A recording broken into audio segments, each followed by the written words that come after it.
Spring came to northern Canada like a slow, warm breath after a long nightmare.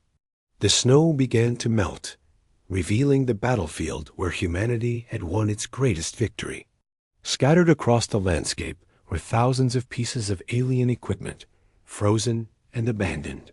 Some alien soldiers were still buried in the snow, sleeping the deep sleep of hibernation. General Jake Murphy stood in his new command center in Yellowknife and watched the alien fleet retreat through his telescopes. The proud ships that had arrived 6 months ago to conquer Earth were now limping away like wounded animals.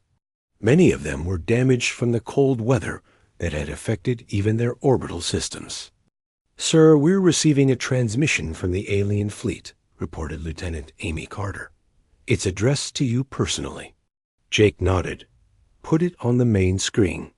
The face that appeared was not Commander Vextar. This alien was older, with more elaborate markings on his scales. Jake realized he was looking at someone very important in the alien hierarchy. "I am Emperor Drakvis of the Zephyrian Empire," the alien said.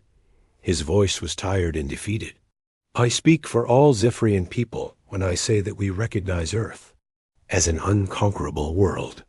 We offer a treaty of non-aggression, and we request permission to trade for your cold weather technology." Jake almost laughed. 6 months ago, these aliens had come to enslave humanity. Now they were asking to buy human winter coats. "Your request will be considered," Jake replied diplomatically. "But first, you will remove all your forces from Earth's solar system.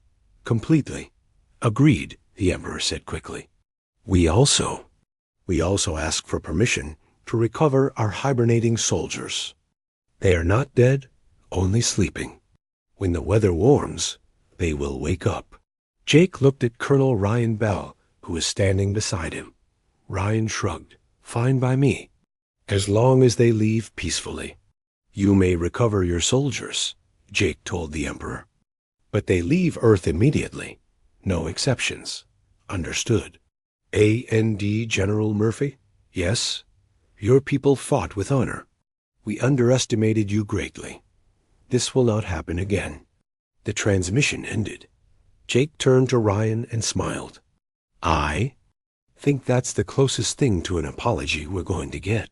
Dr. Lisa Park was in her laboratory, surrounded by alien technology that would advance human science by hundreds of years.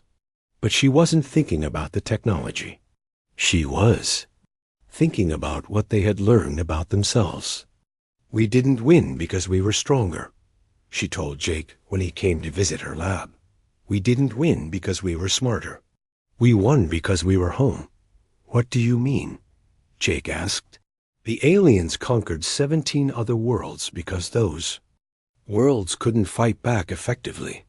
But Earth isn't just any planet. Earth is our planet. We evolved here. We understand winter because our ancestors survived ice ages. We know how to work with the cold because we've been doing it for thousands of years." Jake nodded slowly. "So we won because we belonged here." "Exactly. The aliens had better weapons and better ships, but they didn't have what we had. They didn't have the knowledge that comes from living on a world for millions of years." Carlos Rivera had spent the last month studying alien vehicles that had been abandoned in the snow. What he found amazed him. The alien technology was incredibly advanced, but it was designed for a completely different kind of planet. "Look at this engine," Carlos showed Jake. "It's more efficient than anything we've ever built, but it stops working completely when the temperature drops below freezing. The aliens never even considered that possibility when they designed it, because their planet never gets that cold," Jake guessed. "Exactly. They built their entire civilization around constant warm weather. They never had to deal with seasons or climate change or ice storms. So when they came to Earth and ran into winter, they had no idea what to do." The last alien transport ships left Earth on a warm day in May. Colonel Ryan Bell watched them go from the same hilltop where he had planned the final battle. Beside him stood Danny White Cloud, who had become a hero to people all over the world. "Will they come back?" Ryan asked. Danny shook his head. "Not them. They learned their lesson. But maybe others will come someday. And if they do?" Danny smiled and looked out over the green landscape that was emerging from the melted snow. "Then we'll teach them the same lesson.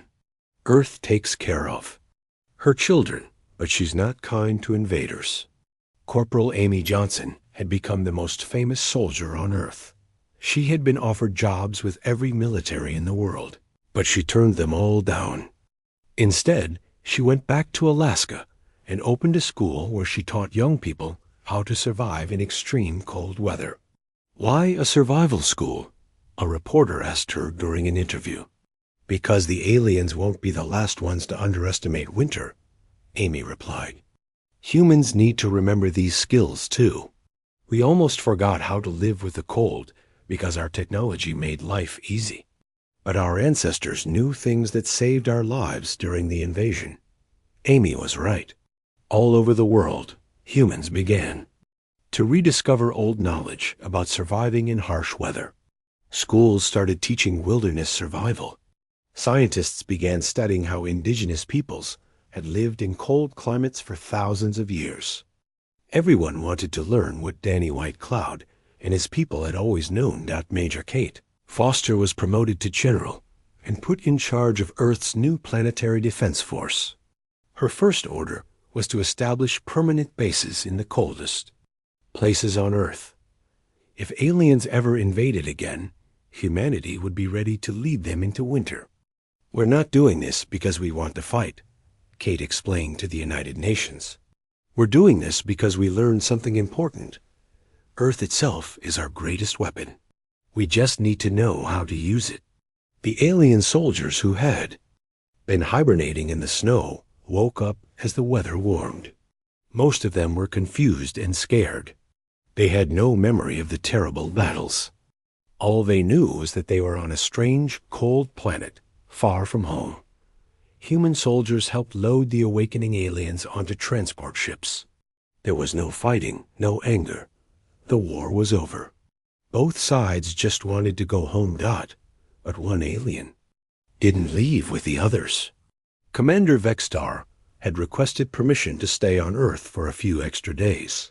He said he wanted to understand what had happened to his army. Jake Murphy met with Vextar in a small room at the human base. The alien commander looked older and sadder than he had during the war.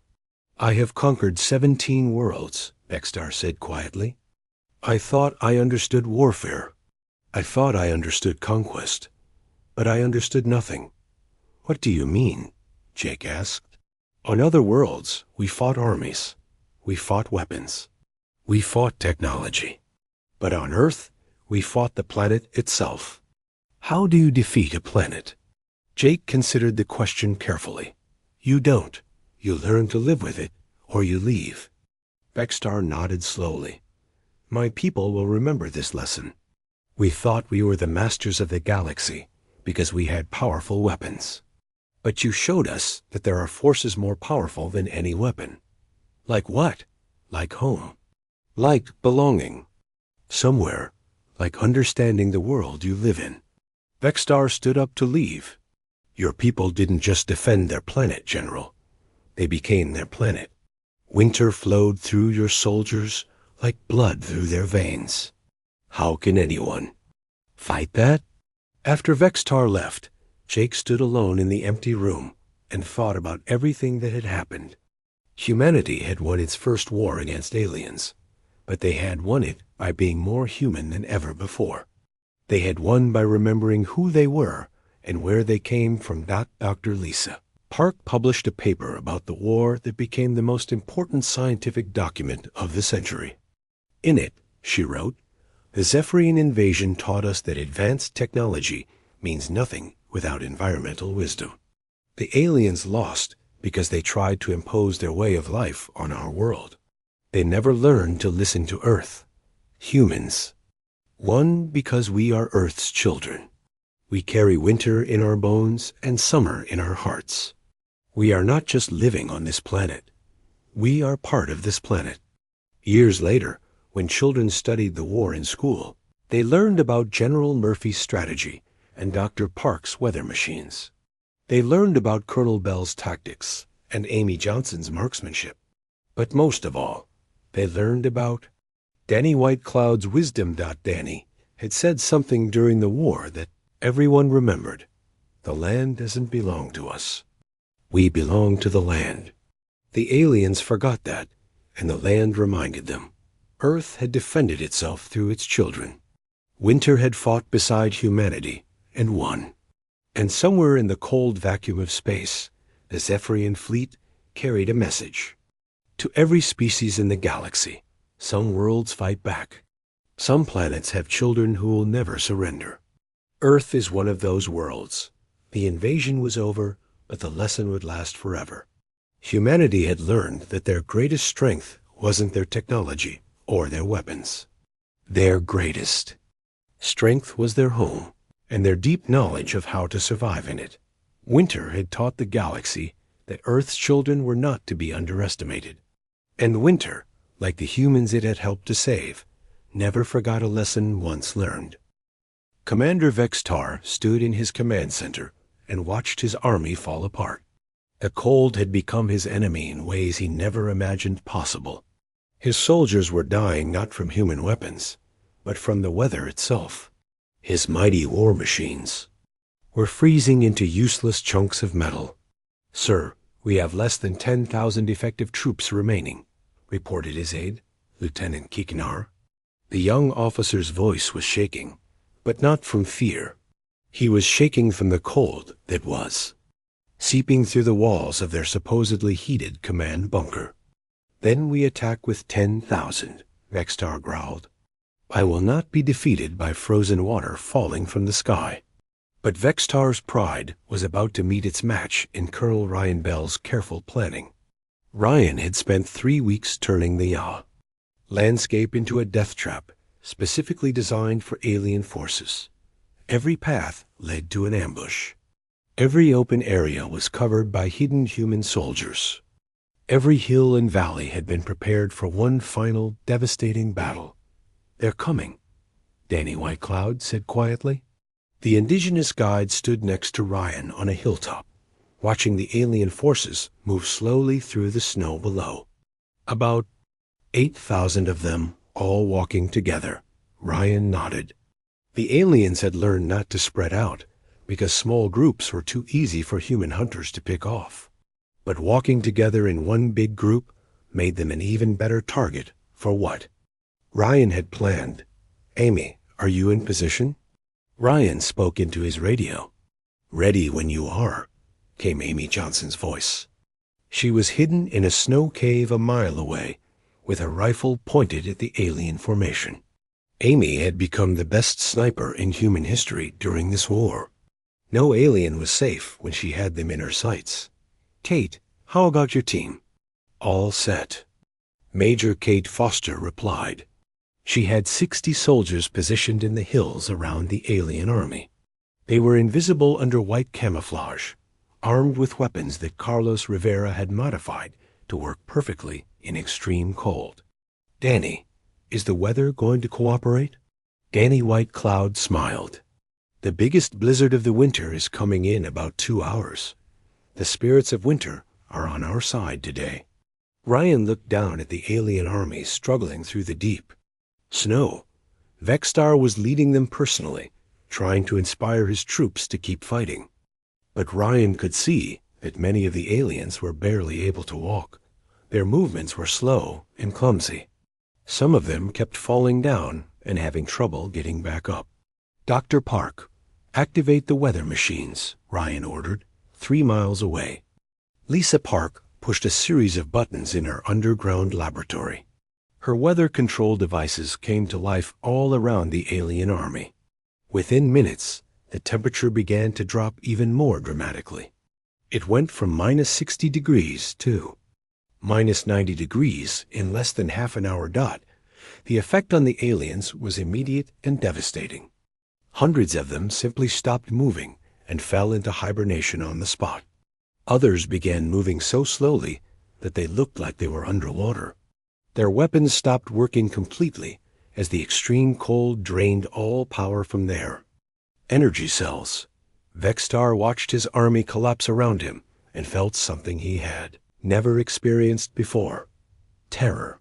Pure, freezing terror. All units maintain formation.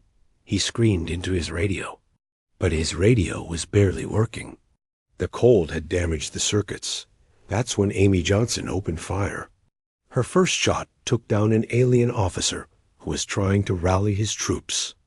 Her second shot hit an alien communication specialist. Each shot was perfect, and after each shot, Amy moved to a new position so the aliens couldn't find her. The aliens tried to shoot back, but they had no idea where the shots were coming from. Amy was like a ghost in the snow, invisible and deadly. The aliens started to panic, which made them move even more slowly in the freezing air. Now, Ryan shouted into his radio. Kate Foster's 60 soldiers opened fire from all directions at once. Human bullets cut through the confused alien ranks like a hot knife through butter. The aliens couldn't organize a defense because they couldn't see their attackers through the swirling snow. But the worst was yet to come. Danny White Cloud had been right about the blizzard. It hit just as the human attack reached its peak. The wind started howling like a living thing, and snow began falling so hard that you couldn't see 5 feet in any direction. For the humans, this was perfect. They had trained for months to fight in exactly these conditions. They moved through the blizzard like they were born in it, using special equipment that let them see heat signatures through the snow. The aliens showed up like bright lights on their heat sensors. For the aliens, the blizzard was a nightmare come to life. They couldn't see anything. They couldn't hear orders over the howling wind. They couldn't even tell which direction they were supposed to go. Many of them wandered in circles until they collapsed from exhaustion and cold. Captain Sam Davis led a team of soldiers that attacked the alien supply vehicles during the storm. The vehicles were stuck in snow that was now 6 feet deep. The alien drivers were so cold that they couldn't work the controls properly. Sam's team destroyed a dozen vehicles and captured enough alien equipment to study for years. Corporal Amy Johnson continued her deadly work throughout the blizzard. She had special goggles that let her see clearly, even in the worst weather. While the aliens stumbled around blind, Amy picked them off one by one. By the end of the day, she had killed over 50 enemy soldiers without missing a single shot. The real hero of the battle was the winter itself. The combination of Lisa's weather machines and the natural blizzard created conditions that no alien could survive. The temperature dropped to -100 degrees. The wind was so strong that it knocked aliens off their feet. The snow was so thick that it was like trying to breathe underwater. Vextar himself nearly died during the battle. His environmental suit failed completely when ice formed inside the heating system. He began to go into hibernation, just like his soldiers. Only the desperate actions of his bodyguards, who carried him to a heated vehicle, saved his life. By the time the blizzard ended, Vextar's assault force had been destroyed. Of the 8,000 aliens who had started the attack, fewer than 1,000 were still conscious. The rest were either dead or in hibernation. Many of them were buried so deep in snow that they wouldn't be found until spring. The battle became known as the Whiteout Massacre. It was the moment when humans proved that they could defeat any enemy, no matter how advanced, as long as they fought on their own terms. Vextar sat in his damaged command vehicle and stared at the reports coming in from his surviving officers. His proud army, the force that had conquered 17 worlds, had been crushed by frozen water and wind. He had been defeated not by superior weapons or better tactics, but by weather. "Commander," said Lieutenant Kickenar quietly, "perhaps it's time to consider withdrawal." Vextar wanted to roar with anger, but he was too cold and too tired. His body was slowly shutting down, just like his soldiers, just like his weapons, just like his dreams of conquest. "Send a message to the fleet," he whispered. Tell them this world is cursed." But even as he gave the order to retreat, Vextar knew it might be too late. The humans had learned how to use winter as a weapon. They had turned their own planet against him, and winter was far from over. Outside his vehicle, the wind was already starting to blow again. Another storm was coming, and this one would be even worse than the last. Vextar closed his eyes and tried not to think about what would happen to his remaining soldiers when that storm arrived. In her underground bunker, Dr. Lisa Park smiled as she watched the weather reports. The natural winter was about to get much worse, and her weather machines were ready to make it even colder than that. The aliens had made a terrible mistake when they chose to fight humanity on Earth. They had chosen to fight winter itself, and winter never lost. Dr. Lisa Park had not slept in 3 days. She worked in her underground laboratory, surrounded by captured alien equipment and weather monitoring devices. She had discovered something amazing. The cold wasn't just making the aliens uncomfortable. It was actually changing how their technology worked at the most basic level. "General Murphy, you need to see this," Lisa said into her radio. She was so excited that her hands were shaking. Jake Murphy arrived at the lab within an hour.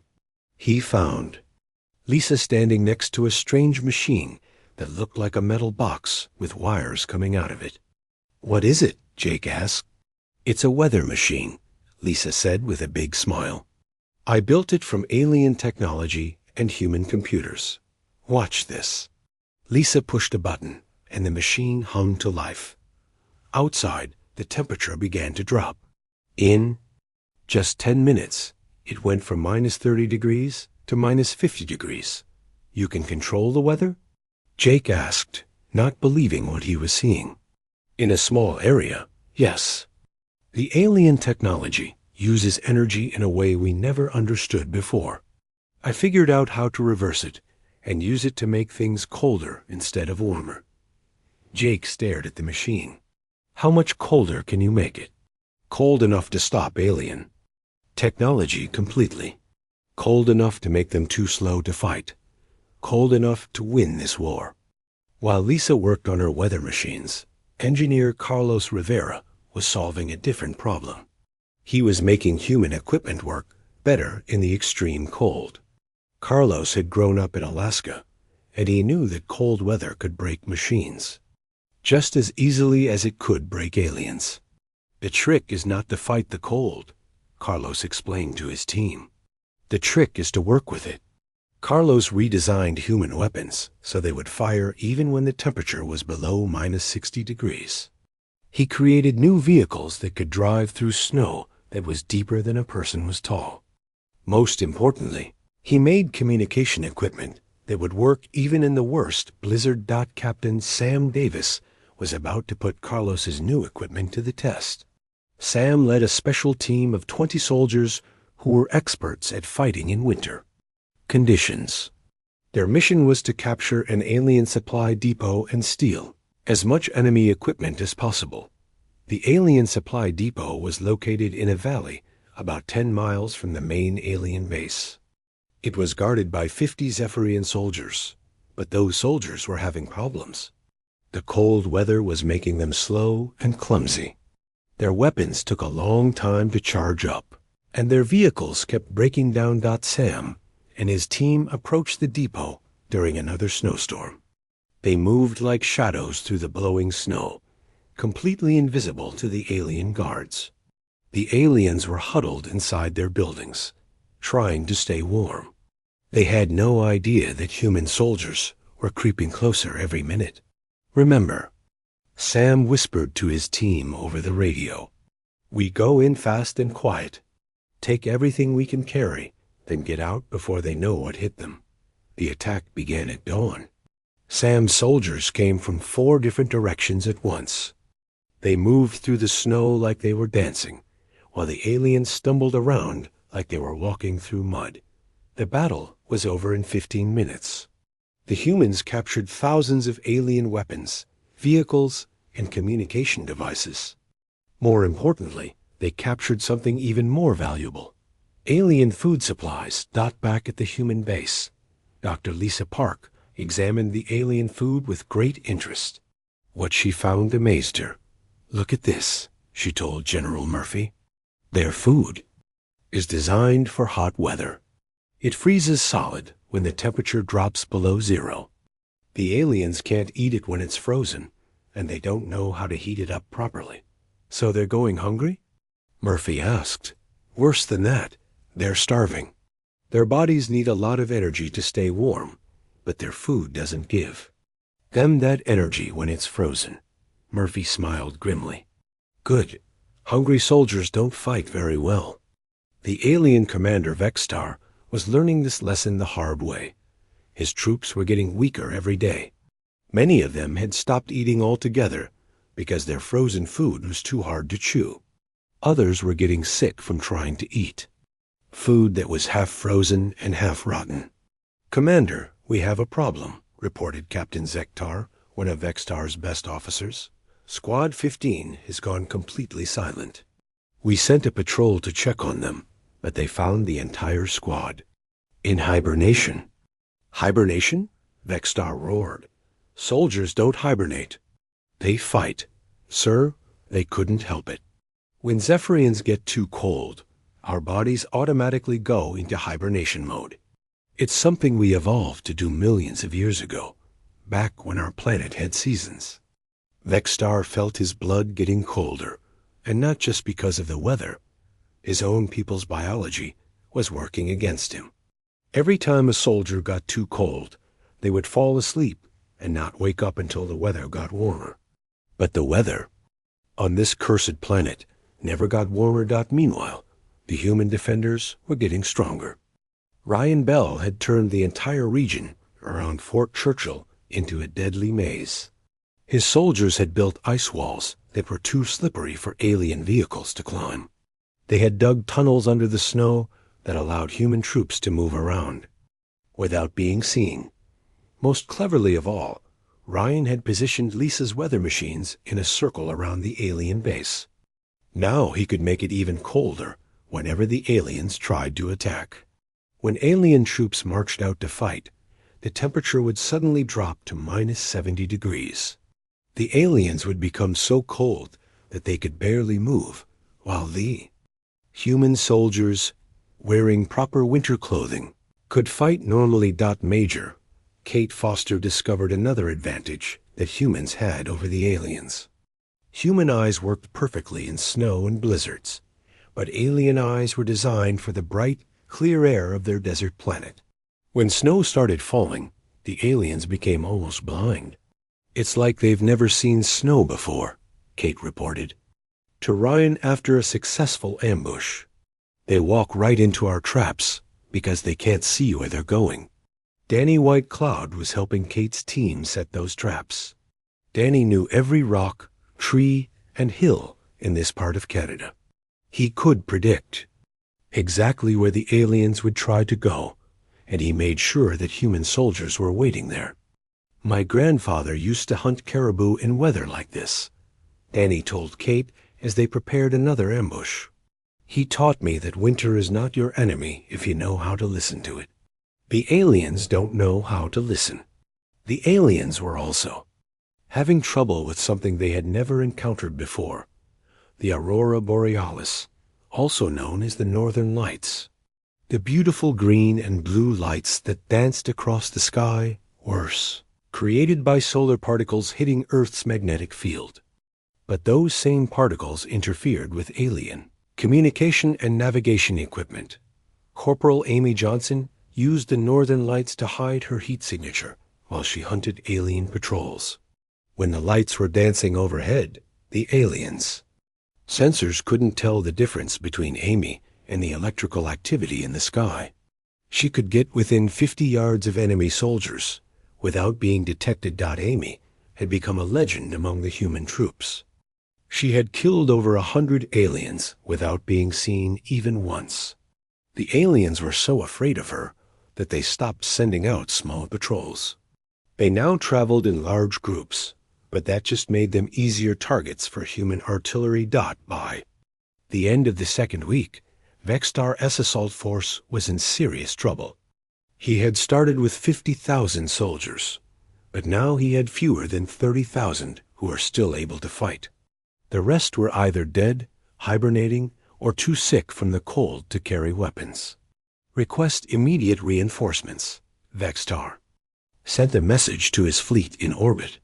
Also request emergency food supplies and better environmental suits. The reply came back 6 hours later. Reinforcements denied. Fleet Command believes your forces are sufficient for the mission. Adapt to local conditions and complete the conquest. Vexstar stared at the message in disbelief. His superiors didn't understand what was happening down here. They thought he was just making excuses. They had no idea that this planet was fighting, back with weapons more powerful than any technology in the galaxy. That night, the temperature dropped to -80 degrees. It was the coldest temperature ever recorded in that part of Canada. 1,500 more alien soldiers went into hibernation and couldn't be woken up. Their vehicles stopped working completely. Even their base camp's heating systems began to fail. For the first time in his long military career, Commander Vexstar began to think about retreat. But he had never retreated from anything in his life. His pride wouldn't let him admit that a primitive planet was defeating him. He didn't know it yet, but his pride was about to cost him everything. Commander Vexstar stood in his warm ship and looked down at the frozen land below. Snow covered everything as far as he could see. The humans had run to this cold place like scared animals. Now he would finish them off and go home to his hot, comfortable planet. Prepare the assault force, Vexstar ordered. 50,000 of our best troops, full combat gear. His chief engineer, a smaller lizard named Crickstal, looked worried. Commander, the temperature down there is very low. Perhaps we should wait for warmer weather? Vexstar's yellow eyes flashed with anger. Are you afraid of a little cold weather? Our environmental suits can handle anything this primitive planet can throw at us. Crickstal bowed his head. Of course, Commander. The suits will protect us. But Crickstal was wrong, and deep down, he knew it. The environmental suits were designed for planets that were merely cool, not for the bitter cold of an Earth winter. Still, he was too afraid of Vexstar to say anything more. Colonel Ryan Bell watched the alien ships land through his binoculars. He was hiding in a snow cave, 2 miles away from the landing site.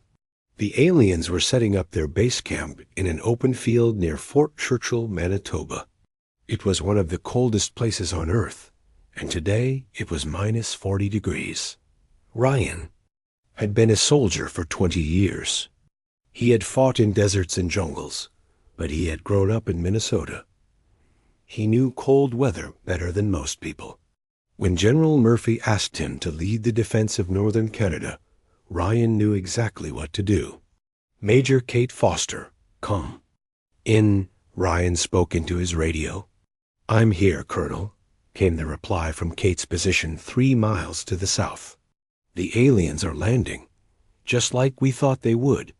Are your people ready? Ready as we'll ever be. Danny White Cloud says the weather's going to get worse tonight. A big storm is coming. Danny White Cloud was their local guide. He was an indigenous man who had lived in this frozen wilderness his whole life. His grandfather had taught him to read the weather like other people read books. If Danny said a storm was coming, you could count on it. Ryan smiled grimly. Perfect. Let the aliens get comfortable first. Then we'll show them what winter really means. The Zephyrian troops came, down from their ships in perfect formation. They wore white environmental suits that made them look like giant snowmen, except snowmen weren't carrying laser rifles. Vexstar felt proud as he watched his soldiers march across the snow. They were the best fighters in the galaxy, These primitive. Humans didn't stand a chance, but something was wrong. Vexstar noticed it after the first hour. His soldiers were moving slower than usual. Their perfect formation was becoming sloppy. Some troops were stumbling in the deep snow. Report from Squad 7, came a voice over the radio. Our weapons are not firing at full power. Something is wrong with the energy cells. Squad 12 here. My suit heater just stopped working. It's getting very cold in here. Vexstar frowned. These were minor problems. His engineers would fix them quickly, but the problems kept getting worse. The alien vehicles couldn't drive properly in the snow. Their tank-like machines got stuck every few hundred yards. The wheels spun uselessly, throwing snow everywhere, but not moving forward. Dr. Lisa Park was watching everything from her new command post in an underground bunker. The bunker was warm and comfortable, heated by geothermal energy that came from deep in the earth. She had computers and instruments that told her exactly what was happening to the alien equipment. Their power systems are failing, she told General Murphy over the radio. Just like I thought they would. The cold is making their technology work badly. How badly? Murphy asked. Very badly. Their energy weapons are down to about 60%. Power. Their vehicles are having trouble with the snow and ice. And look at this. Lisa pointed to a screen that showed heat signatures. The aliens themselves are getting colder. Their body heat is dropping. Murphy nodded. Time to start the show then. The first attack came at sunset. Ryan Bell and 20 of his best soldiers appeared out of the snow like ghosts. They had been hiding in snow caves all day, waiting for the right moment. They wore white winter clothing. That made them almost invisible against the snow. The aliens never saw them coming. Ryan's team hit a supply convoy that was struggling through the deep snow. The human soldiers fired their rifles and threw grenades, and disappeared back into the wilderness before the aliens could react. The attack lasted less than 5 minutes, but it destroyed 3 alien vehicles and killed a dozen enemy soldiers.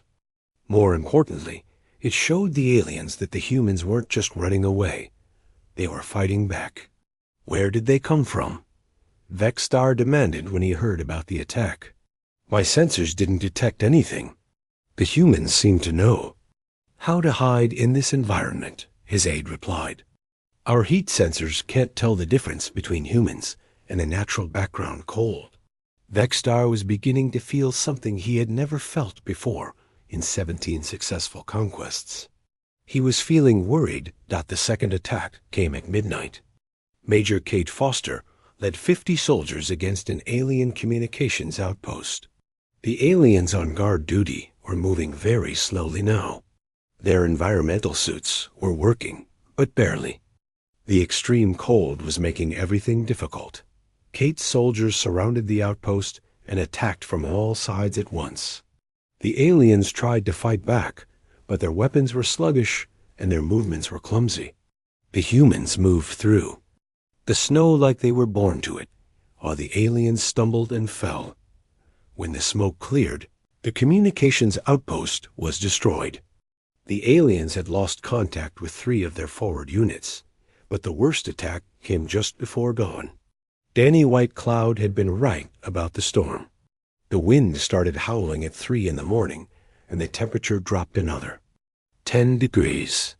Snow began falling so hard that you couldn't see your hand in front of your face. The Zephyrian base camp was not ready for a blizzard. The aliens had set up their equipment like they were on any other planet, but Earth was not like any other planet. The wind knocked over their communication towers. Snow piled up against their vehicles until they couldn't move. Worst of all, many of their environmental suits began to fail completely. Corporal Amy Johnson had been waiting for this moment. She was an expert sniper who had grown up hunting in Alaska. She knew how to move in a blizzard when other people couldn't even stand up. While the aliens were struggling with the storm, Amy crept within 100 yards of their base camp. She could see the aliens through her special scope, which could detect heat even in a snowstorm. They were huddled together, trying to stay warm. Their movements were slow and clumsy. Some of them had stopped moving at all, but Amy began shooting. One shot, one alien. Then she moved to a new position and shot again. The aliens tried to shoot back, but they couldn't see her through the blizzard. Their energy weapons couldn't track a target they couldn't detect. By morning, Amy had killed 15 aliens and disappeared back into the storm without being seen. When the blizzard finally stopped, Vexstar looked out at his base camp and felt something that was even worse than worry. He felt fear. Half of his equipment was buried in snow. Many of his soldiers were sick from the cold. Some had stopped responding to radio calls altogether. "Commander," said Crystal quietly, "perhaps we should request reinforcements from orbit." Vexstars. Pride was hurt, but he wasn't stupid. "Do it, and tell them to bring cold weather gear. Much better cold weather gear." What Vexstar didn't know was that there was no such thing as Zephyrian cold weather gear. His people had never needed it before. They were about to learn that some problems couldn't be solved with better technology. Some problems could only be solved by evolution, and the Zephyrians had evolved on the wrong kind of planet. The war for Earth was just beginning, and winter was on humanity's side. The first ships appeared on a cold Tuesday morning in December. People all over the world stopped what they were doing and looked up at the sky. The alien ships were huge, bigger than any building most people had ever seen. They hung in the air, like dark clouds blocking out the sun. General Jake Murphy was drinking his morning coffee when the alarm started ringing. He worked at a secret military base deep inside a mountain in Colorado. The base was called NORAD, and its job was to watch the skies for danger. Today, the danger was bigger than anyone had ever imagined. "Sir, we have multiple contacts," said Lieutenant Amy Carter, her voice shaking. "They're everywhere, over every major city on Earth." Jake put down his coffee cup and walked to the big screen that showed the whole planet. Red dots covered the map like a disease. Each red dot was an alien ship. There were hundreds of them. "How long do we have?" Jake asked. "Unknown, sir. They're just sitting there, waiting." The waiting didn't last long. At exactly noon, every alien ship began to move. At the same time, they came down from the sky like falling stars. But these stars brought death instead of wishes. The aliens were called Zephyrians, though humans didn't know this yet. They looked like giant lizards that walked on two legs. Their skin was covered in hard scales that could stop bullets. They had big yellow eyes and sharp teeth. Most important of all, they came from a planet that was always hot. Very hot, so hot that water would boil if you left it outside. Commander Vexstar stood on the bridge of his flagship and smiled. His sharp teeth glinted in the light from his ship's computers. He had conquered 17 different worlds for the Zephyrian Empire. Earth would be number 18, and it would be easy.